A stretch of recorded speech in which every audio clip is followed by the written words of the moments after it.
Nasib mujur Ferdi Sambo CS dapat diskon vonis dari Mahkamah Agung. Disindir Megawati, benarkah ada permainan?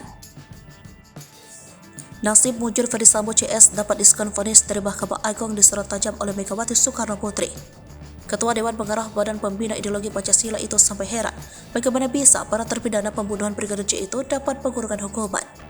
Megawati mengaku bukanlah orang ahli hukum, tapi ia masih tak fikir dengan keputusan Mahkamah Agung. Megawati secara tegas mengkritik keras putusan kasasi Mahkamah Agung yang membatalkan hukuman mati Ferdi Sambo. Padahal pengadilan tingkat pertama dan banding sudah menjatuhkan hukuman mati. Sudah dua pengadilan yang tingkat pertama hukuman mati, yang kedua hukuman mati, masuk ke MA ikut pengurangan hukuman, kata Megawati.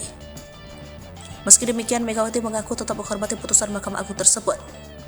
Saya sampai mikir begini, anak orang begini meskipun dia prajurit atau apa itu, apa karena nilainya hanya prajurit, kata Megawati. Menurut Megawati, perwira TNI dan Polri bisa menjadi seorang jenderal karena pengorbanan prajurit-prajuritnya. Ia pun mengatakan hal itulah ia alami langsung ketika ada di daerah operasi militer di Aceh, yang mengakibatkan banyak prajurit gugur, tetapi tak ada satupun jenderal yang gugur.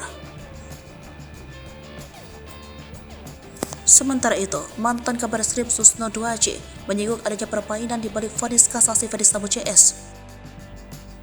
Seperti diketahui, Ferdi Sambo CS merupakan terpidana kasus pembunuhan Brigadir J, mendapat diskon vonis dari Mahkamah Agung.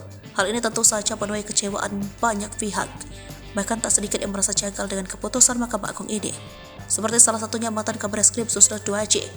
Ia secara belak-belakan yakin ada permainan di balik vonis yang dijatuhkan Ferdi Sambo, Putri Chandrawati, Ricky Rizal, dan Kuat Ma'ruf.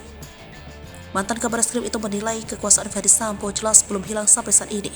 Menurutnya, power mantan Kadif Propam Polri itu masih luar biasa dan tak hilang begitu saja meski Ferdi Sambo dipenjara.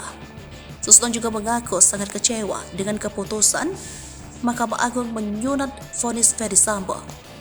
Seperti diketahui, Ferdi Sambo yang menjadi tersangka utama pembunuhan Brigadir Yosua dianulis dari hukuman mati dan diganti seumur hidup.